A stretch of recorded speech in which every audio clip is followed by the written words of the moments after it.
चलो देखो, रिफ्रैक्शन हमने क्या कर लिया, प्लेन सरफेस से पढ़ लिया है ना। अब नेक्स्ट हमें क्या करना पड़ना है, refraction from curve surface. Curve surface में भी दो पार्ट है, पहला पढ़ेंगे वन कर्व सरफेस से, फिर पढ़ेंगे दो कर्व सरफेस से, है ना। तो आज हमें क्या करना है, टॉपिक डालना है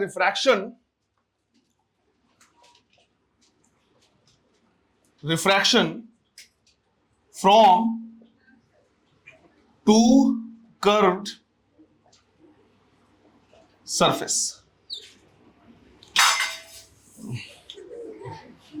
refraction from two curved surface. अब देखो, जहां जहां पे रिफ्रैक्शन होगा वहां पे स्नेल्स लॉ क्या होगा, एप्लीकेबल होगा। बट यहां पे हमें एक चीज और ध्यान रखना पड़ेगा कि जो बाउंड्री था, जो दोनों अलग अलग टाइप के मीडियम को क्या कर रहा है, अलग कर रहा है। पहले वो प्लेन बाउंड्री था, इधर पे अलग रिफ्रैक्टिव इंडेक्स है, इधर के मीडियम का अलग रिफ्रैक्टिव इंडेक्स है। बस उसी की जगह पे अब हमारे पास जो सरफेस है वो कैसा है, कर्व है। जब कर्व सरफेस आ जाएगा तो यहाँ पे हमें रेडियस ऑफ कर्वेचर वाले पार्ट को भी क्या करना होगा, अकाउंट में लेना पड़ेगा, उसको भी ध्यान रखना पड़ेगा।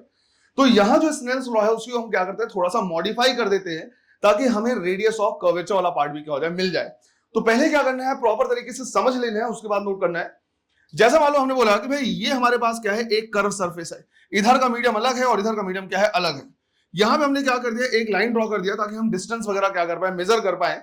हम कह रहे हैं कि इधर का जो मीडियम है इसका रिफ्रैक्टिव इंडेक्स है क्या, μ1, और इधर का रिफ्रैक्टिव इंडेक्स है क्या, μ2। अब मुझे क्या करना है, डिस्टेंस और इंसिडेंस एंगल क्या करना है, मेजर करना है। तो जब इंसिडेंस एंगल मेजर करना होगा तो हम किससे मेजर करेंगे, नॉर्मल से। नॉर्मल के लिए सबसे पहले हमने इसका ढूंढा कि भाई इसका सेंटर ऑफ कर्वेचर कहां है, ये हमने मान लिया कि सेंटर ऑफ कर्वेचर। और यहां से हमने क्या किया, एक परपेंडिकुलर ड्रॉ कर दिया। बेसिकली ये रेडियस होगा, जो रेडियस होगा वो इसी के क्या होगा, परपेंडिकुलर। अब हम angle of incidence and angle of refraction क्या कर सकते हैं, मेजर कर सकते हैं। तो उसके लिए हमने बोला कि लेट्स से पॉइंट ऑब्जेक्ट हमने यहां पे ले लिया ताकि चीजें थोड़ी सी क्या रहे, सिंपल रहे। हमने यहां पे पॉइंट ऑब्जेक्ट ले लिया, तो जब ये क्या करेगा, जाएगा इस तरह से और बाउंड्री से क्या करेगा, टकराएगा, तो नॉर्मल के साथ जो एंगल होगा वही कहला जाएगा एंगल ऑफ इंसिडेंस। ये हो गया आई। जब ये दूसरे मीडियम में क्या करेगा, जाएगा, तो यहां से क्या होगा, रिफ्रैक्ट होगा। रिफ्रैक्ट होने के बाद ये जहां पे भी जाके क्या होगा, मिलेगा, यहां पे बनेगा क्या, इमेज आई। ये वाला जो एंगल हो जाएगा, क्योंकि ये इस तरह से क्या कर रहा जा रहा है, तो ये जो एंगल हमारे पास होगा ये हो जाएगा क्या, रिफ्रैक्शन एंगल। ये होगा रिफ्रैक्शन एंगल। यहां से हम क्या करेंगे, सारे डिस्टेंस को क्या करेंगे, मेजर करेंगे। लेट्स से हमने बोल दिया क्या, ये हमारा क्या है, पोल है। ये सेंटर ऑफ कर्वेचर का जो डिस्टेंस हो जाएगा वो जाएगा क्या, आर। ऑब्जेक्ट का डिस्टेंस हो जाएगा क्या, यू। और इमेज का जो डिस्टेंस हो जाएगा वो हो जाएगा क्या, वी। सारे डिस्टेंस को क्या करने के लिए, मेजर करने के लिए, प्रॉपर मेजर करने के लिए यहां से हमने परपेंडिकुलर क्या कर दिया, और ड्रॉ कर दिया, और एक assumption ले लिया कि ये जो है इस पॉइंट के क्या है, बहुत पास है। मतलब चाहे मैं यहां से इस पॉइंट को डिस्टेंस को मेजर करूं या फिर इसको मेजर करूं, लगभग क्या है, सेम है। और मैंने बोल दिया लेट्स से ये वाला जो पॉइंट है वो क्या है, एम है, राइट। यहां पे हमने क्या किया, कुछ एंगल और लिए हैं। जैसे इस एंगल को हमने बोल दिया एक्स, ये वाला एंगल मान लिया वाई, और ये वाला जो एंगल मान लिया वो क्या कर लिया, जेड मान लिया। यहां तक चीजें क्लियर है, ठीक। अब हम यहां पे क्या कर रहे हैं, स्नेल्स लॉ लगा रहे हैं। तो जब हम क्या करेंगे, स्नेल्स लॉ यूज करेंगे, ये तो सिंपल सा फंडा है हमारे पास, sine i divide by sine r is equal to, जिसमें जा रहा है वो हो गया μ2 डिवाइड बाई μ1, जिससे जा रहा है वो हो गया μ1। अब दूसरा assumption यहां पे ये है कि सारे जो एंगल है वो क्या है, स्मॉल है। तो अगर हम सारे एंगल को क्या करें, स्मॉल माने, जैसे थीटा को अगर स्मॉल मान ले तो sine theta nearly equal to tan theta या नियरली इक्वल टू थीटा लिख सकते हैं। तो यहां पे भी क्या है, वही माना हुआ है। हमने बोला इफ एंगल इज स्मॉल, तो इसका मतलब होता है कि जो साइन थीटा है नियरली इक्वल टू थीटा या फिर nearly equal to tan theta क्या कर सकते हैं, लिखा जा सकता है। यहां से मैं इसको इधर मल्टीप्लाई करूं तो मैं लिखूंगा क्या, μ1 into i is equal to μ2 into r. ये हो गया इक्वेशन नंबर 1, राइट। ऐसे हो जाएगा। अब हमें क्या करना है, यहां पे देखना है कि जो एंगल आई है उसको कैसे लिखा जा सकता है और एंगल जो आर है उसको कैसे लिखा जा सकता है। तो यहां पे हम यूज करेंगे एक्सटीरियर एंगल थ्योरम। जैसे मान लो हमने बोला इस तरह का हमारे पास क्या है, कोई ट्रायंगल है, तो इस ट्रायंगल के लिए ये वाला जो एंगल है वो क्या होगा, एक्सटीरियर एंगल होगा। और जो एक्सटीरियर एंगल होगा वो इसके अपोजिट वाले जो दोनों इंटीरियर एंगल है उनके सम के बराबर होगा। तो ये वाला जो एंगल होगा वो इन दोनों के सम के इक्वल होगा, है ना। ये हमने क्या किया, ज्योमेट्री में पढ़ा बहुत पहले। तो अब उसके हिसाब से अगर हम क्या करें, देखें तो ध्यान दो, एक ट्रायंगल हमें ये वाला दिख रहा है, राइट। ये MOC वाला ये वाला ट्रायंगल दिख रहा है। इसमें जो एक्सटीरियर एंगल है वो क्या है, y। तो जो y होना चाहिए किसके बराबर होना चाहिए, x प्लस आई के। तो i किसके बराबर हो जाएगा, y माइनस एक्स। तो मैंने यहां पे लिखा y minus x is equal to μ2। अब अगर हम आर की बात करें तो यहां पे देखो एक MCI वाला ट्रायंगल दिख रहा है, राइट। तो यहां पे अगर हम देखें तो ये जो आर है वो भी एक्सटीरियर एंगल है, जो किसके बराबर होगा, y प्लस जेड के। तो इसको हमने लिख दिया क्या, y प्लस जेड। फर्दर अब जो एंगल YXYZ ये सब है, इनकी वैल्यू हम क्या कर रहे हैं, पुट कर रहे हैं। तो जब इनकी वैल्यू पुट करेंगे तो nearly equal to tan theta लेके चलेंगे, और उसको हम लिख सकते हैं परपेंडिकुलर डिवाइड बाय बेस। तो यहां से हम क्या कर रहे हैं, लिख रहे हैं, हमने लिखा μ1, y की जगह पे हम क्या करेंगे, लिखेंगे तो ये ट्रायंगल है perpendicular divide by base. Perpendicular कितना है, MP, और बेस कितना है, CP, है ना। इसको यहां पे लगभग लेके चलेंगे, यही असम्पशन है हमारा। तो हमने यहां पे लिखा क्या, MP divide by CP minus, अगर मैं tan थीटा या tan x की वैल्यू लिखूं तो MP डिवाइड बाई OP लिख सकते हैं। तो हमने लिखा MP divide by OP is equal to μ2। Again y की वैल्यू हमारे पास क्या है, MP divide by CP plus z की वैल्यू अगर हम लिखे तो ये z है, तो MP डिवाइड बाई PI लिखा जा सकता है। तो यहां पे हमने लिखा MP डिवाइड बाई PI। हर जगह से जो MP वाला टर्म है वो कॉमन निकल के क्या हो जाएगा, कैंसिल। तो जिस पार्ट वन ने वैसे भी अज्यूम किया था वैसे भी वो क्या होगा, कैंसिल हो जाएगा। तो वाला पार्ट क्या हो गया, कैंसिल हो गया। अब यहां पे हम क्या कर रहे हैं, साइन कन्वेंशन भी यूज कर रहे हैं। समझना इस चीज को, ऑप्टिक्स के डेरिवेशन के टाइम पे भी हम क्या करते हैं, साइन कन्वेंशन का यूज करते हैं। और जब हमारे पास फॉर्मूला आ जाता है और जब हम न्यूमेरिकल सॉल्व करते हैं तो उस टाइम में भी क्या करते हैं, साइन कन्वेंशन का यूज करते हैं। तो दिमाग में ये नहीं आना चाहिए कि सर डेरिवेशन के टाइम पे तो ऑलरेडी कर लिया था साइन कन्वेंशन, अब क्यों यूज कर रहे हैं। हर जगह पे हमको क्या करना होता है, साइन कन्वेंशन यूज करना होता है। कारण ये है कि किसी ने मान लो इस तरह का कर्व लिया, कोई दूसरा ऐसे भी तो ले सकता है, ऐसे में तो सबके लिए आंसर अलग अलग आ जाएगा। तो हम क्या करते हैं, डेरिवेशन के टाइम पे भी साइन कन्वेंशन का यूज करते हैं, और जब हमारे पास फॉर्मूला आ जाता है तो उस टाइम पे भी सॉल्व करते समय भी हम क्या करेंगे, साइन कन्वेंशन का यूज करेंगे। तो जब हम यहां पे साइन कन्वेंशन लगाएंगे तो जो CP हो जाएगा बेसिकली और कुछ नहीं, किसके बराबर है, R के बराबर। लेकिन ये इंसिडेंट रे का डायरेक्शन है ना, ये जो डायरेक्शन है वो किसका है, इंसिडेंट रे का। सारा डिस्टेंस पोल से मेजर करेंगे तो हम क्या जाएंगे, अपोजिट डायरेक्शन में। तो क्या लिखेंगे, माइनस में। तो यहां पे हम लिखेंगे μ1 1 डिवाइड बाई जो CP वाला टर्म है, CP वाला टर्म है किसके बराबर, माइनस R के बराबर। फिर माइनस 1 अपॉन जो OP वाला टर्म है वो से लिखिए, वो किसके बराबर, माइनस U के equal, is equal to μ2। Again यहां पे 1 अपॉन माइनस R, फिर यहां पे क्या है, प्लस है, राइट। तो प्लस है, और PI वाला जो टर्म हो जाएगा वो कितना हो जाएगा, V के बराबर। ये हो जाएगा कितना, 1 बाई V। यहां से अगर मैं μ1 को अंदर मल्टीप्लाई कर दूं तो हमारे पास हो गया minus μ1 by R plus μ1 by U is equal to minus μ2 by R plus μ2 by V। हम एक काम कर रहे हैं, इस U वाले टर्म को इधर ले जा रहे हैं और R वाले टर्म को इधर ले आए। अगर R वाले टर्म को हम इधर ले आएंगे तो ये वाला टर्म क्या हो जाएगा, प्लस, तो क्या हो जाएगा μ2 बाई R, यहाँ पे ऑलरेडी क्या प्रेजेंट है, μ1 बाई R माइनस में, इज इक्वल टू यहाँ पे है μ2 बाई V, ये जाएगा तो माइनस μ1 बाई U। तो हमारे पास फॉर्मूला आ गया μ2 by V minus μ1 by U is equal to, यहाँ पे क्या बच गया, μ2 माइनस μ1 डिवाइड बाई R। तो वन कर्व सरफेस के लिए जब हम क्या करते हैं, फॉर्मूला यूज करते हैं, तो ये वो फॉर्मूला है जिसे हमें क्या करना है, यूज करना है। यहां से मैं सीधा सीधा बता दूं, यहां से न्यूमेरिकल आने के चांसेस थोड़े क्या होते हैं, कम होते हैं। बट जरूरी है हमें ये करना कि साइन कन्वेंशन कैसे करना है, किस टाइप से यूज करना है, ये क्या करना हमें सॉल्व करना आना चाहिए। तो यहां पे भी हम क्या करेंगे, न्यूमेरिकल देखेंगे, और हम ये भी देखेंगे कि कैसे ये वाला पार्ट, मतलब वन कर्व सरफेस वाला पार्ट कनेक्ट होगा अगले पार्ट से, which is two curve surface. तो यहां से हम क्या करेंगे, लिंक देखेंगे, यहां से हम क्या करेंगे, कनेक्शन देखेंगे। क्लियर है ये। इस फॉर्मूले को अगर तुम क्या करोगे, याद रखोगे, तो क्वेश्चन आसानी से बन जाएगा। बस तुम्हारा काम ये है कि आइडेंटिफाई करना कि μ2 कौन है, μ1 कौन है, R का मान पॉजिटिव है या नेगेटिव है, V का मान की वैल्यू जो है पॉजिटिव नेगेटिव है, U, इन सबको आइडेंटिफाई कर लोगे तो फॉर्मूला बेस्ड क्वेश्चन यहां से पूछेगा, तो आराम से बन सकता है। क्लियर है ये। μ2 क्या है, जिसमें जा रहा है, μ1 जिससे जा रहा है। क्लियर है ये, है ना। अच्छा, इस फॉर्मूले के बाद कभी कभी जब क्या करते हैं, क्वेश्चन सॉल्व करते हैं तो अचानक से स्टूडेंट बिल्कुल अचानक से बोलेगा, सर इसको स्नेल्स लॉ से सॉल्व नहीं कर सकते क्या। तो बेटा ध्यान रखना है, डेरिवेशन इसलिए करवाया क्योंकि ये स्नेल्स लॉ का ही मॉडिफिकेशन है ना। चलो लिख लो इसको, ठीक है। क्वेश्चन लिख रहे हैं यहां पे,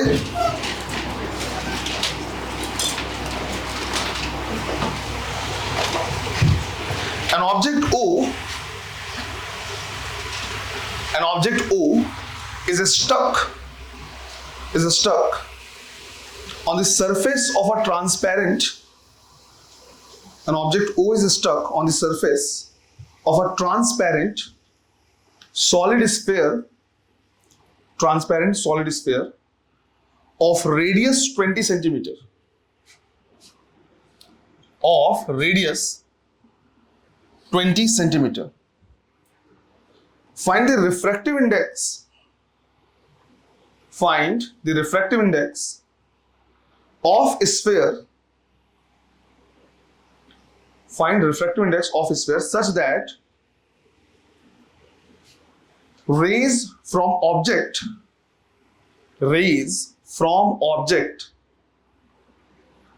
after refracting from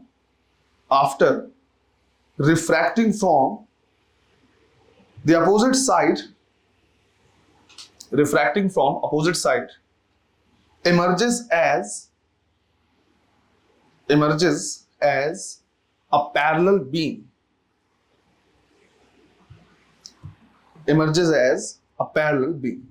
देखो, सिंस पहला क्वेश्चन हम यहाँ पे क्या कर रहे हैं, देख रहे हैं कि किस टाइप से साइन कन्वेंशन लेना है और कैसा क्वेश्चन क्या बोलना चाह रहा है। तो क्वेश्चन ये बोला हुआ है कि जैसे मान लो हमारे पास क्या है, एक इस तरह का ट्रांसपेरेंट सॉलिड स्फीयर है, इसका रिफ्रैक्टिव इंडेक्स गिवन नहीं है, ये क्या है सॉलिड स्फीयर इस तरह से।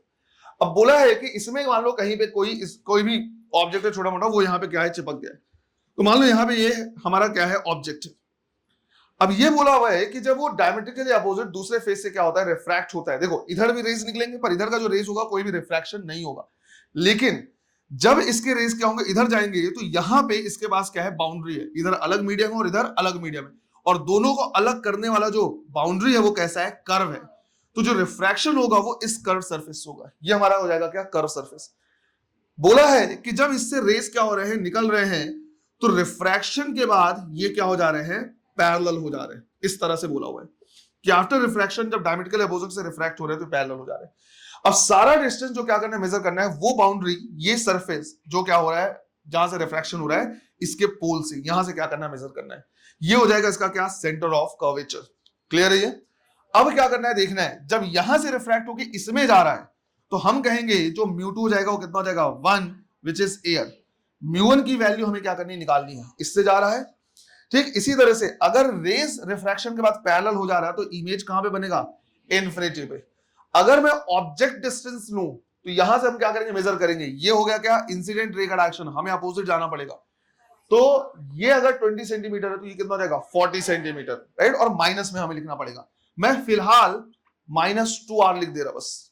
क्लियर है ये? और जो रेडियस ऑफ कर्वेचर हो जाएगा वो कैसा रहेगा, नेगेटिव में। क्यों? क्योंकि यहां से हम क्या करेंगे, मेजर करेंगे तो माइनस में हो जाएगा। क्लियर है ये? अब यहां पे हमें क्या करना है, फॉर्मूला है μ2/v minus μ1/u is equal to μ2 minus μ1 divide by r, right. यहां पे μ2 की वैल्यू कितनी है, 1 डिवाइड बाई v कितने, इन्फिनिटी। μ1 की वैल्यू हमें क्या करनी, निकालनी है, और ऑब्जेक्ट डिस्टेंस कितना है, -2r इज इक्वल टू μ2 कितना, 1 माइनस μ1 डिवाइड बाई, इसको माइनस r लिखेंगे। ये जो 1 बाई इंफिनिटी है कितना हो गया, 0, राइट। माइनस और माइनस क्या हो गया, प्लस। तो यहां पे बचा μ1 divide by 2r is equal to 1 minus μ1 divide by -r। यहां से r कैंसिल। ये मैंने जानबूझ के यहां पे 20 और 40 नहीं लिखा था, क्योंकि जब यहां पे r कैंसिल हो जा रहा है इसका मतलब है तुम स्फीयर छोटा लो चाहे बड़ा लो कोई फर्क नहीं पड़ता। ये पर्टिकुलर क्वेश्चन जो है जिसमें अपोजिट डायरेक्शन से रिफ्रैक्ट होने के बाद रेज जो हो जाते हैं, पैरेलल हो जाते हैं, ये इसके रेडियस और कर्वेचर पे डिपेंड नहीं करेगा, रिफ्रैक्टिव इंडेक्स सेम आएगा। तो अगर ये बोला जाए कि भाई रिफ्रैक्टिव एक ऑब्जेक्ट जो है या वहां से रेज दूसरे डायमेट्रिकली अपोजिट साइड से क्या हो जा रहे हैं, रिफ्रैक्ट होने के बाद पैरेलल हो जा रहे हैं, तो रेडियस ऑफ कर्वेचर छोटा हो बड़ा हो कोई फर्क नहीं पड़ रहा, रिफ्रैक्टिव इंडेक्स जो आंसर आने वाला है वही आएगा। क्लियर है ये? क्योंकि डेरिवेशन या सॉल्व करते समय r की वैल्यू क्या होगी, कैंसिल होगी।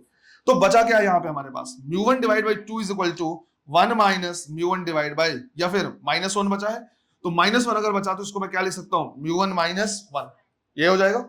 इसको इधर मल्टीप्लाई करें तो μ1 इज इक्वल टू 2 μ1 माइनस 2, इसको इधर ले जाओ, इसको इधर ले जाओ, तो μ1 इज इक्वल टू कितना आएगा, 2 आएगा। इसका मतलब है हमारा आंसर हमेशा ही इतना आएगा, राइट। हमेशा आंसर इतना ही आएगा। अगर ऐसा हो रहा है कि दूसरे फेस से रिफ्रैक्ट होने के बाद कैसा हो जाए, पैरेलल हो जाए तो, या उल्टा अगर रिफ्रैक्टिव इंडेक्स कितना है, 2 है, तो हम कहेंगे हमेशा दूसरे फेस से जब रिफ्रैक्ट होगा तो क्या हो जाएगा, पैरेलल हो जाएगा। क्लियर है ये? ऐसे हमें क्या करना है, सॉल्व करना है सही तरीके से, बस इतना आइडेंटिफाई कर लो, आंसर आ जाएगा। करो क्वेश्चन लिखना है। A mark on the surface of glass sphere. A mark on the surface of glass sphere. Bracket में refractive index 1.5. A mark on the surface of glass sphere. Bracket में refractive index 1.5 is seen from diametrically opposite position. Is seen from diametrically opposite position. It appears to be at a distance 10 centimeter, at a distance of 10 centimeter from its actual position. From its actual position. Then find the radius of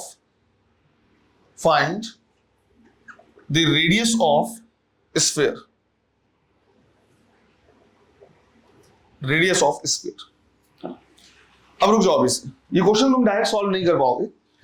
इसमें ये बोला हुआ है इस particular question में कि जैसे मान लो हमने यहां पे क्या लिया है, एक स्फीयर लिया हुआ है और सिमिलर सिचुएशन है जैसे इससे पहले वाला है कि यहां कहीं पे मान लो हमने मान लिया कि भाई यहां पे एक मार्क है और हम इसके डायमेट्रिकल अपोजिट, मतलब यहां पे अगर यहां पे होता तो हम यहां से देख रहे होते, यहां होता तो हम यहां से देख रहे होते. यहां से हम इसको क्या कर रहे देख रहे हैं. जब हम इसको क्या कर रहे देख रहे हैं तो हमें ये तो पता चल रहा है कि भाई यहां से इसका जो ऑब्जेक्ट डिस्टेंस है वो 2r के बराबर है. लेकिन फिर बोला है कि ये हमें कहां पे दिख रहा है, अपने एक्चुअल पोजीशन से 10 सेंटीमीटर के डिस्टेंस पे. अब 10 सेंटीमीटर दूर दिख रहा है या पास दिख रहा है ये तो नहीं पता है. तो 10 सेंटीमीटर हो सकता है इधर दिखे या 10 सेंटीमीटर से इधर दिखे. अगर इधर दिखेगा तो 2r से माइनस कर देंगे, इधर दिखेगा तो 2r से प्लस कर देंगे. अब ये कैसे पता चलेगा कि दिख किधर रहा है, क्योंकि कोई हिंट गिवन नहीं है और दोनों अलग अलग जगह पे लोगे तो आंसर अलग अलग आएंगे. तो उसी चीज को हमें क्या करना है पहले समझना है. तो समझो, इस क्वेश्चन को हम साइड में रखते हैं, इसको तो तुम खुद सॉल्व कर लोगे, पर यहां पे हम क्या कर रहे हैं, दो टाइप के अलग अलग केसेस ले रहे हैं. पहला केस हमने बोला कि भाई इस तरह से हमने क्या लिया है, एक स्फीयर लिया हुआ है, ये हो गया इसका मान लो एक्सेस, ये हो गया सेंटर. सारा एंगल ऑफ इंसिडेंस वगैरह हम कहां से मेजर करेंगे, इसी से मेजर करेंगे. पहले कंडीशन में मैं ये कह रहा कि भाई ऑब्जेक्ट जो है वो यहां पे प्रेजेंट है और तुम क्या कर रहे हो, इस साइड से उसको ऑब्जर्व कर रहे हो अपोजिट फेस से. तो यहां से जो इस तरह से रे आएगा ये होगा क्या, एंगल ऑफ इंसिडेंस. जब ये क्या करेगा, जाएगा इसमें, मान लो ये ग्लास था और ये हमारा रेयर मीडियम है, एयर है, तो ये क्या होगा, बेंड होगा अवे फ्रॉम द नॉर्मल. तो ये एंगल ऑफ इंसिडेंस होगा और रिफ्रैक्शन एंगल जो होगा वो थोड़ा सा क्या होगा, ज्यादा होगा. ये रेस इधर तो मिलेंगे नहीं, तो हम इसको क्या करेंगे, बैक ट्रेस करेंगे. जब हम इनको क्या करेंगे, बैक ट्रेस करेंगे, तो जहां पे भी ये प्रिंसिपल एक्सिस पे जाके क्या होंगे, मिलेंगे, वहीं पे क्या बनेगा, इमेज. तो जब हम उधर से देख रहे हैं तो ये और दूर दिख रहा है. लेकिन हमेशा ऐसा हो जरूरी नहीं है. सेकंड केस भी हमारे पास यहां पे हो सकता है. जैसे सेम स्फीयर हमने क्या कर लिया, ले लिया है, ये हमारा क्या है, प्रिंसिपल एक्सिस है, ये सेंटर ऑफ कर्वेचर, यहां से हमने कोई लाइन ड्रॉ कर दिया ताकि एंगल ऑफ इंसिडेंस हम क्या कर पाए, मेजर कर पाए. तुम इधर ही से क्या कर रहे हो, ऑब्जेक्ट को क्या कर रहे हो, देख रहे हो, ऑब्जर्व कर रहे हो, लेकिन जो ऑब्जेक्ट है वो यहां कहीं पे. अब जब ऑब्जेक्ट इधर कहीं पे है तो जब ये क्या करेगा, गिरेगा, तो ये एंगल ऑफ इंसिडेंस ये हो जाएगा. जब ये एंगल ऑफ इंसिडेंस होगा और ये जाएगा किसमें, रेयर मीडियम में, तो बेंट होगा अवे फ्रॉम द नॉर्मल. अब ये ऐसे बेंट हो जाएगा, ये हो जाएगा एंगल ऑफ रिफ्रैक्शन. इधर तो मिलने से रहा, तो उसको बैक ट्रेस करेंगे. जब बैक ट्रेस करेंगे तो यहां पे इमेज बनेगा. देखो डिफरेंस आ क्यों रहा है. एक बार एंगल ऑफ इंसिडेंस ऊपर से मेजर कर रहे हैं तो ऐसे मुड़ रहा है, दूसरे बार नीचे से मेजर कर रहे हैं तो ऊपर मुड़ रहा है, जिसकी वजह से एक बार जो इमेज है वो ऑब्जेक्ट से दूर बन रहा है और एक बार जो इमेज है ऑब्जेक्ट के पहले बन रहा है. तो अब याद कैसे रखना है, याद ऐसे रखना है कि तुम जिधर से ऑब्जर्व कर रहे हो, अगर ऑब्जेक्ट सेंटर ऑफ कर्वेचर से दूर है तो इमेज और दूर बनेगा, और अगर ऑब्जेक्ट सेंटर ऑफ कर्वेचर से पहले है तो इमेज और पहले बनेगा. क्लियर है ये. अब तुम खुद इसमें क्या कर सकते हो, समझ सकते हो इस पर्टिकुलर क्वेश्चन में कि तुम डायमेट्रिकली अपोजिट फेस से क्या कर रहे हो, ऑब्जर्व कर रहे हो. तो जो अगर ये ऑब्जेक्ट है तो इमेज 10 सेंटीमीटर दूर किधर बनेगा, राइट या लेफ्ट, लेफ्ट में. यहां कहीं पे इमेज बनेगा और इससे कितने डिस्टेंस पे, 10 सेंटीमीटर पे. अगर ये 10 सेंटीमीटर बना है तो अब तुम क्या कर सकते हो, चेक कर सकते हो कि भाई μ2 की वैल्यू, μ1 की वैल्यू, u की वैल्यू, v की वैल्यू सब कुछ निकाला जा सकता है. क्लियर है ये. अब निकाल लोगे, चलो करो, उसको साइड में लिख लेना और इसको सॉल्व करो. ऐसे वैल्यू लेना, बस वो बता दे रहा, सॉल्व तुमको ही करना है बेटा. जैसे यहां से हमें पता है कि ये हो गया क्या, सेंटर ऑफ कर्वेचर, इस तरह से क्या करो, ड्रॉ करोगे, यहां से इस तरह से क्या करेगा, जाएगा, तो बेसिकली ये वो सरफेस है जहां पे क्या हो रहा है, रिफ्रैक्शन हो रहा है। यहां से रेज जब क्या करेगा, इधर जाएगा तो ये μ2 और ये क्या हो जाएगा, μ1, है ना। यहां से जब रेज इस तरह से जाएगा तो ऐसे क्या होगा, बेंट होगा ऐसे। तो μ2 कितना हो जाएगा 1, μ1 की वैल्यू कितनी है 1.5। रेडियस ऑफ कर्वेचर हमें नहीं पता, लेकिन हमको एक चीज पता है कि रेडियस ऑफ कर्वेचर क्या होगा, नेगेटिव होगा। क्यों, सारा डिस्टेंस यहां से मेजर करेंगे, ये इंसिडेंस रे हो गया, यहां से देखेंगे। इसी तरह से ऑब्जेक्ट डिस्टेंस कितना हो जाएगा, -2r के इक्वल, और जो इमेज डिस्टेंस हो गया 2r + 10 हो गया, लेकिन लेंगे कैसे, माइनस में, तो -2r + 10।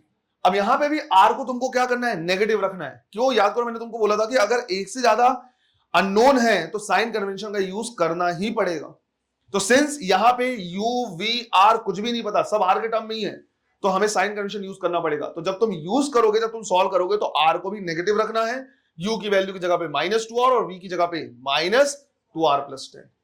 क्लियर है, कर लोगे। करने के बाद आंसर जो तुम्हारा आना चाहिए वो आना चाहिए कितना, 5 सेंटीमीटर, सिंस तुमने साइन कन्वेंशन यूज कर लिया है ना। करो, देखो जरा, देखो नेक्स्ट में हमारे पास क्या है, इस तरह का एक डायग्राम दिया हुआ है कि इधर जो फ्रंट वाला पार्ट है वो कैसा है, कर्व है, राइट। और इस तरह से जो पीछे का जो पार्ट है वो क्या है, स्ट्रेट है। और इनफैक्ट यहां इधर के बाद जो है वो डायरेक्ट इधर पे ये है, और जो भी हमारा मटेरियल है वो सिर्फ और सिर्फ यहां पे है ना। यहां पे मैंने बोल दिया कि ये पॉइंट क्या है, ए है, ये मिड वाला जो पॉइंट है वो पी, और ये क्या है, बी। इसी तरह से ये सी है और ये डी है, और ये कहा है कि इसका जो रिफ्रैक्टिव इंडेक्स है वो कितना है, 2 है। क्लियर है। ये क्वेश्चन है,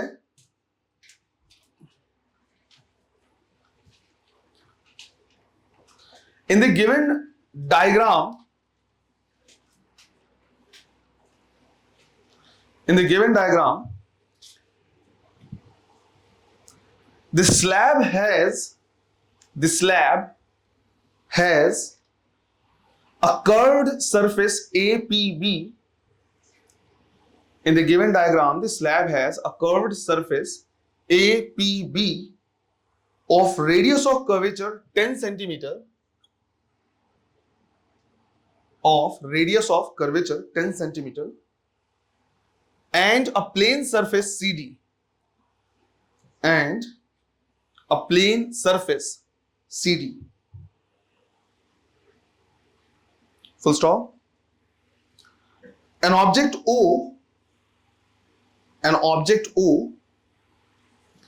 is placed at a distance, an object O is placed at a distance of 15 centimeter from the pole P,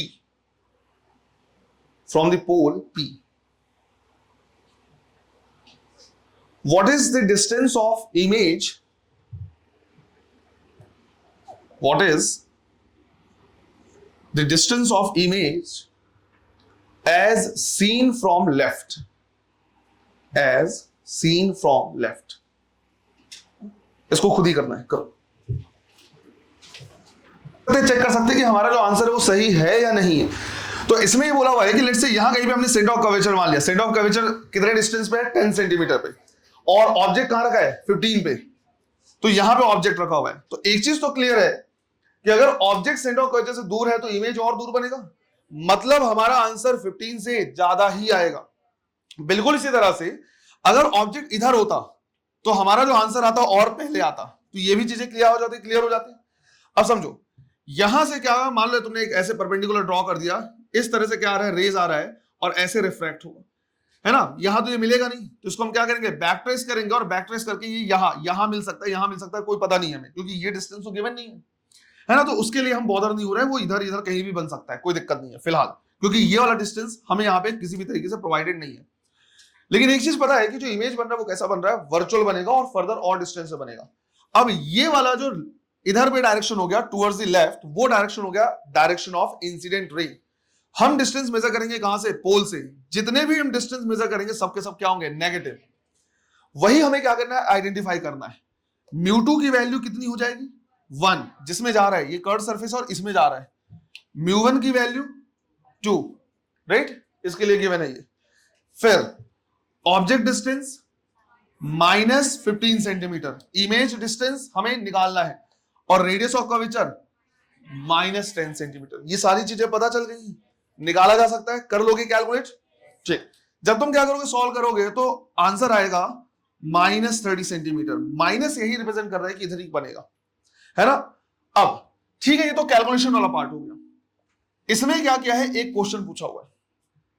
question ये है कि सिंस डिस्टेंस बीडी नहीं दिया हुआ है, मान लो मैंने बोला कि ये जो इमेज है वो इधर कहीं पे बन रहा है ना, लेट्स से ये 20 सेंटीमीटर है और सिंस ये 30 पे तो यहां कहीं पे बनेगा। क्वेश्चन ये है कि अगर इसके बाद वाला जो स्पेस है,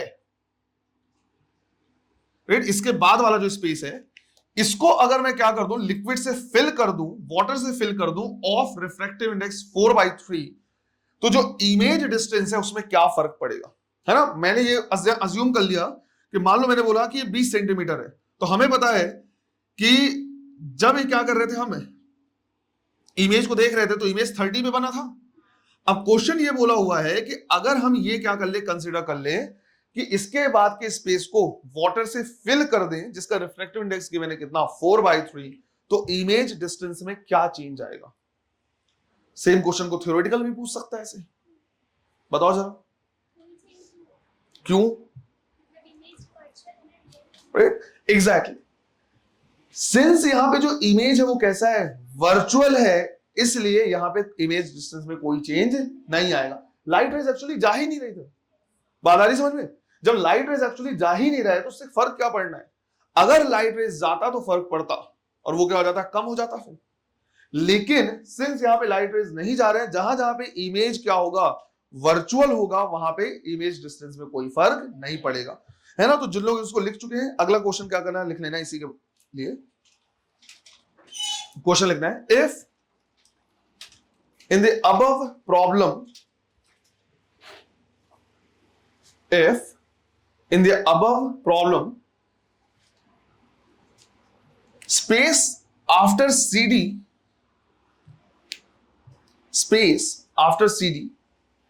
is filled with liquid of refractive index 4/3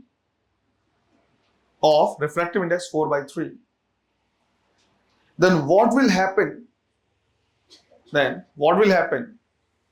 to image distance?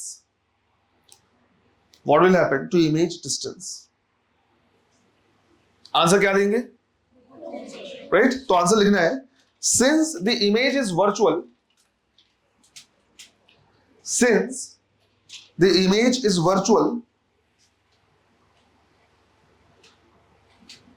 there will not be any change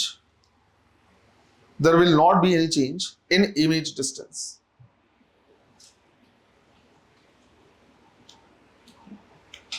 चलो, जिन लोगों ने इसको सॉल्व नहीं किया, इसको सॉल्व करके देखो, आंसर आ रहा है। अब जो नेक्स्ट क्वेश्चन हम क्या कर रहे हैं, देख रहे हैं, ये वन कर्व सरफेस को क्या करेगा, कनेक्ट करेगा किससे, टू कर्व सरफेस से। बेसिकली यही क्वेश्चन है जिससे हमें ये समझ में आएगा कि थिन लेंस और थिक लेंस में क्या डिफरेंस है, कब कब लेंस के फॉर्मूले एप्लीकेबल होंगे और कब कब नहीं होंगे। तो ये वाला जो क्वेश्चन उसको क्या करेगा, कनेक्ट करेगा अगले टॉपिक से। क्वेश्चन तुमको समझा दे रहा मैं। मान लो मैंने बोला कि यहां पे पूरा का पूरा क्या है, इस तरह से वाटर इस तरह का फील्ड है, राइट, लिक्विड है इस तरह से, और हमने कह दिया कि भाई जो वाटर है इसका रिफ्रैक्टिव इंडेक्स है कितना, 4/3। अब इस वाटर के अंदर पे हमारे पास क्या है, एक बबल है ना, एक इस तरह का क्या है, एयर बबल है। अगर एयर बबल है, इसका मतलब है अंदर में क्या रिफ्रैक्टिव इंडेक्स कितना होगा, 1। तो ये बोला हुआ है कि भाई इसमें जो है ये क्या है, हमारे पास एक एयर बबल। अब हो ये रहा है कि हमारे पास इधर से क्या है, पैरेलल बीम आ रहे हैं ऐसे।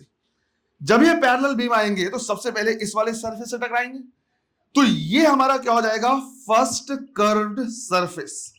ये हो जाएगा फर्स्ट कर्व्ड सरफेस, और यहां से क्या होगा, एक इमेज बनेगा। जो इमेज इसका क्या होगा, बनेगा, वो इस दूसरे कर्व सरफेस के लिए क्या होगा, ऑब्जेक्ट की तरह बिहेव करेगा। ये भी एक बाउंड्री हो गया, इधर पे वाटर, इधर पे क्या है, एयर है। ये भी तो एक बाउंड्री है जिसमें एक तरफ क्या है, एयर, और दूसरी साइड क्या है, वाटर। तो ये भी हमारे पास क्या हो गया, कर्व सरफेस हो गया। और मान लो हमने बोला कि ये हमारे पास कैसा है, सेकेंड सरफेस है। तो होना यह है कि इसमें जब फर्स्ट सरफेस से क्या होगा, ये टकराएगा, तो इसका क्या बनेगा, इमेज बनेगा। और जो इसका इमेज होगा वो दूसरे कर्व सरफेस के लिए कैसा बिहेव करेगा, ऑब्जेक्ट। तो उसके लिए फिर से एक इमेज बनेगा।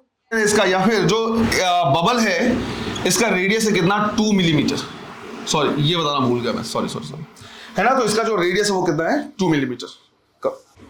सारा तो लिखवा दिया, पहला क्वेश्चन लिखना है find the position of image, find the position of image from first curved surface, from first curved surface. Second, find the position of final image, find the position of final image after refraction from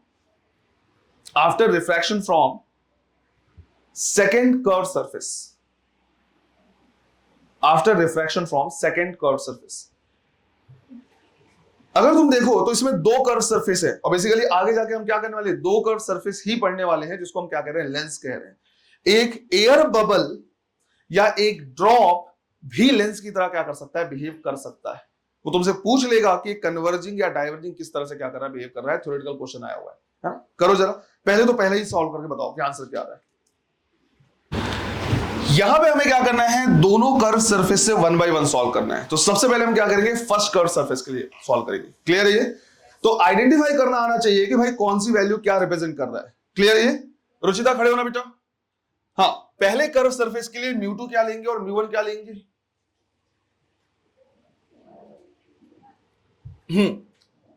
पहले हम देख रहे हैं किसके लिए, first curve surface के लिए μ2 की वैल्यू कितनी, 1, क्योंकि इसमें से किधर जा रहा है, एयर में जा रहा है।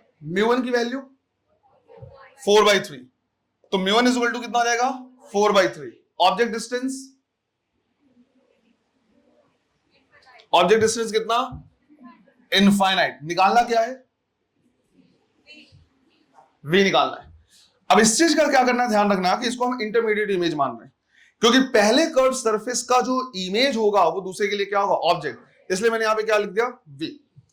रेडियस ऑफ कर्वेचर की वैल्यू पॉजिटिव या नेगेटिव, क्या लेंगे, कैसे,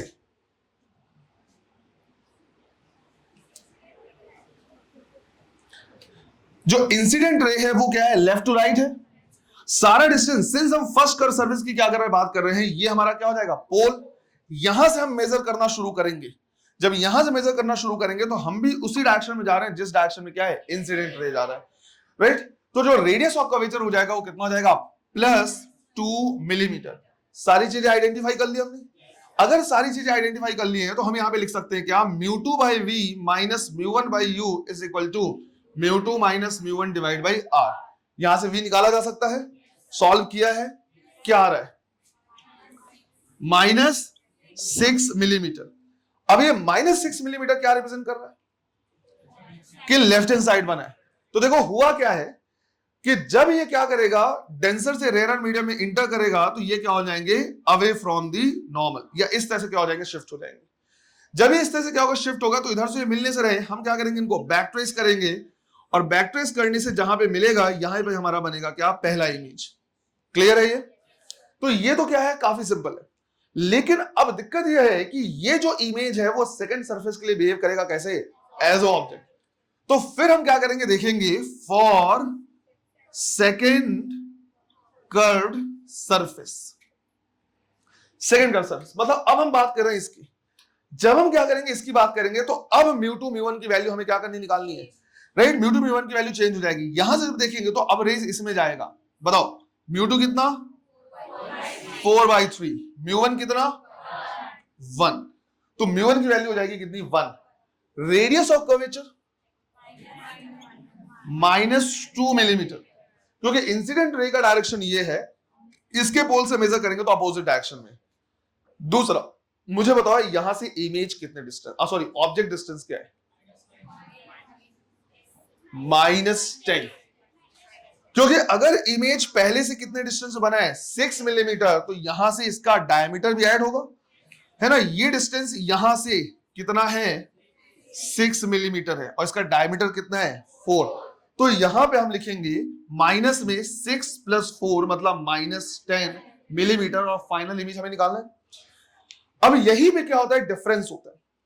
आज तक जिसको तुम क्या कर रहे हो, लेंस मेकर्स फॉर्मूला बोल रहे हो या लेंस फॉर्मूला बोल रहे हो, बेसिकली लेंस फॉर्मूला नहीं है, वो थिन लेंस फॉर्मूला है।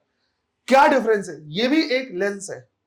क्यों? क्योंकि जहां जहां पे दो कट सरफेस होगा वहां वहां पे हम क्या बोलेंगे, वो क्या है, एक लेंस ही है। लेकिन ये थिन लेंस नहीं है। एक थिन लेंस और थिक लेंस में डिफरेंस क्या है? एक ही डिफरेंस है, वो ये कि जब हम इसमें क्या कर रहे हैं, बात कर रहे हैं, तो यहां पे भी क्या हो रहा है, पहले कर्व सरफेस का जो इमेज है दूसरे कर्व सरफेस के लिए ऑब्जेक्ट डिस्टेंस, लेकिन दोनों कर्व सरफेसेस का जो डिस्टेंस है वो क्या है, अलग अलग है। इससे डिस्टेंस अगर 6 है तो इससे कितना है, 10 है। क्यों? क्योंकि इसका खुद का डायमीटर है। अब इमेजिन करो कि इतने पार्ट को कट करके मैं यहां पे क्या कर दूं, ऐसे लगा दूं, इस तरह से जोड़ दूं, और मैं बोलूं कि ये हमारा लेंस थिन है। तो जब थिन बोला जाता है तो ये जो डिस्टेंस है इसको नेग्लिजिबल मानते हैं। इसको क्या मानेंगे, नेग्लिजिबल। जिसकी वजह से अगर मान लो पहले से जो डिस्टेंस है वो सेकंड कर्व सरफेस से भी डिस्टेंस लगभग सेम लेके चलते हैं, ये डिफरेंस हो जाता है। तो डिफरेंस सीधा सीधा यही है कि अगर हम थिन लेंस नहीं बोल रहे, थिक लेंस बोल रहे हैं या डायमीटर दे रहे हैं, तो दोनों कर्व सरफेस से डिस्टेंस अलग अलग होगा। लेकिन अगर वही लेंस क्या थिन है तो पहले का जो इमेज है जितना डिस्टेंस है सेकंड से भी लगभग उतना ही लेके चलेंगे, क्योंकि इस पर्टिकुलर डिस्टेंस को हम क्या कर रहे हैं, नेग्लिजिबल मान रहे हैं। तो मतलब ये हुआ कि कल को अगर हम क्या करेंगे, टू कर्व सरफेस पढ़ेंगे और थिन लेंस के फॉर्मूले निकाल लेंगे, 1/v - 1/u = 1/f, या लेंस मेकर्स फॉर्मूला वगैरह हम क्या कर लेंगे, निकाल लेंगे, तो वहां पे क्वेश्चन सिर्फ और सिर्फ तभी बनाना है जब कुछ ना बोला जाए या थिन लेंस यूज किया है। अगर पर्टिकुलर क्वेश्चन में डायमीटर दे दे कि ये 8 सेंटीमीटर है, 4 सेंटीमीटर, 6 सेंटीमीटर, या टर्म यूज कर ले थिक, तो फिर वो यूज नहीं होगा। तुम वहां पे जितने भी फॉर्मूले हैं उसको यूज नहीं कर सकते, वो वैलिड नहीं होंगे। फिर कैसे सॉल्व करना पड़ेगा, 1 by 1, कि भाई पहले से कितना डिस्टेंस है और फिर उसका डिस्टेंस सेकंड से कितना है। क्लियर है ये? अगर मान लो बाई चांस ये इमेज इधर ना बन के इधर कहीं पे बनता और मैं बोलता कि यहां से कितने पे, 1 मिलीमीटर पे, तो अगर यहां से 1 मिलीमीटर होता तो सेकंड से कितना होता, 3 मिलीमीटर। 4 में से 1 क्या कर लेते, माइनस कर लेते। डिफरेंस समझ में आया थिन और थिक में? अगर थिक लेंस होगा तो हमें 1/1 सॉल्व करना पड़ेगा, और अगर नहीं तो कल हम देखेंगे कि डायरेक्ट सॉल्व कर सकते हैं, दोनों से डिस्टेंस क्या लेंगे, सेम लेंगे। यही वो पॉइंट है जो क्या करता है, इस टॉपिक को कनेक्ट करता है किससे, अगले टॉपिक से। अब यहां पे भी सारी वैल्यू आइडेंटिफाई करनी आ गई है ना? यहां से निकालो फाइनल इमेज क्या आ रहा है, करो से। तो ये तो हमारे पास आया था क्या, पहले रिफ्रैक्टिंग सरफेस का इमेज, दूसरे के लिए वो कैसे बिहेव करेगा, ऑब्जेक्ट। लेकिन दूसरे सरफेस से ऑब्जेक्ट डिस्टेंस सिर्फ 6 नहीं लेंगे बल्कि उसमें डायमीटर ऐड करेंगे। इसको जब हम क्या कर रहे हैं, सॉल्व कर रहे हैं, तो फाइनल आंसर माइनस में आ रहा होगा, है ना? तो इमेज आ रहा है कितना, -5 मिलीमीटर। क्लियर है ये? तो अगर कभी भी इस तरह से बोल दिया है कि हमारे पास जो एक थिक लेंस है, या नहीं बोला है, लेंस का जो मिड पॉइंट है उसमें क्या कर दिया, उसकी वैल्यू दे दिया है, 5 मिलीमीटर है, 10 मिलीमीटर, सेंटीमीटर, कुछ भी दे दिया है, तो फिर तुम क्या कर सकते हो, वहां पे लेंस मेकर्स फॉर्मूला या लेंस फॉर्मूला एप्लीकेबल नहीं होगा। वहां पे हम क्या करेंगे, इंडिविजुअली सॉल्व करेंगे। क्यों? क्योंकि पहले सरफेस से जो डिस्टेंस और सेकंड सरफेस से जो डिस्टेंस है वो क्या हो जाएगा, अलग अलग हो जाएगा। एक चीज और ध्यान रखना है इस तरह से कि कभी कभी तुमसे क्या करेगा, थ्योरेटिकल क्वेश्चन पूछेगा कि मान लो हमारे पास कहीं पानी के अंदर में एक एयर बबल है, तो किस टाइप का लेंस की तरह बिहेव करेगा, तो हम बोलेंगे क्या, कन्वर्ज, सॉरी, अगर हमारे पास क्या है, एयर बबल है, तो कैसे, डाइवर्जिंग। तो इस चीज का क्या करना है, ध्यान रखना है। कल वाली क्लास में हम ये भी सीखेंगे कि अगर बाहर में रिफ्लेक्टिव इंडेक्स ज्यादा है और अंदर में जो मटेरियल है उसका रिफ्लेक्टिव इंडेक्स कम है, तो वो हमेशा बिहेव करेगा कैसे, राइट, डाइवर्जिंग की तरह। तो सिंपल से तरीके से तुम एक एयर बबल को जो पानी के अंदर है, इसको हम बोल सकते हैं कि कैसा बिहेव करेगा, डाइवर्जिंग लेंस की तरह। बिल्कुल इसी तरह से अगर कहीं पे मान लो कोई वाटर ड्रॉप या कोई लिक्विड का क्या है, ड्रॉप है, तो अगर ऐसा होगा कि मटेरियल का खुद का रिफ्रैक्टिव इंडेक्स ज्यादा है किससे, सराउंडिंग से, तो वो बिहेव करेगा कैसा, कन्वर्जिंग लेंस की तरह। तो कल हम क्या करेंगे, सीखेंगे दो कर्व सरफेस, दोनों को मिला के हम बोल सकते हैं क्या, लेंस। अब पूरे ऑप्टिक्स में जहां से हम पढ़ना शुरू कर रहे हैं और जहां तक पढ़ेंगे, सबसे इंपॉर्टेंट पार्ट जो तुम्हारा रहेगा, जिससे कहने को ऑप्टिक्स काफी बड़ा है, बहुत सारे छोटे छोटे टॉपिक है जो इतने दिन से पढ़ रहे हैं, लेकिन अगर देखा जाए तो 60 to 70% चांसेस है कि क्वेश्चन पूछेगा कहां से, लेंस से ही। अगर एक तरफ लेंस रख दिया जाए और बाकी तरफ तुम्हारा पूरा मिरर है, प्लेन मिरर है, कर्व मिरर हमने पढ़ लिया, प्लेन सरफेस से रिफ्रैक्शन पढ़ लिया, ठीक है, वन कट सरफेस से रिफ्रैक्शन पढ़ लिया है, प्रिज्म थ्योरी आगे जाके क्या करेंगे, पढ़ेंगे, ऑप्टिकल इंस्ट्रूमेंट, इन सबको एक तरफ, और लेंस वाला जो है वो एक तरफ। तो कल और अगली क्लास में हम क्या करेंगे, लेंस फॉर्मूला देखेंगे, लेंस और लेंस मेकर्स फॉर्मूला, क्या क्या क्वेश्चन पूछ सकते हैं, थ्योरेटिकल क्वेश्चन क्या पूछ सकते हैं, वो सारी चीजें क्लियर है ये। तो कल वाली क्लास में देखेंगे refraction from two curve surface, यही पॉइंट जो है वो क्या करेगा, कनेक्ट करेगा वहां से, है ना। इसको यही मान के चलो कि इस पार्ट को और इस पार्ट को काट के हम क्या करते हैं, मिला दें, है ना। ये समझ में आया है? ठीक, चलो, थैंक यू।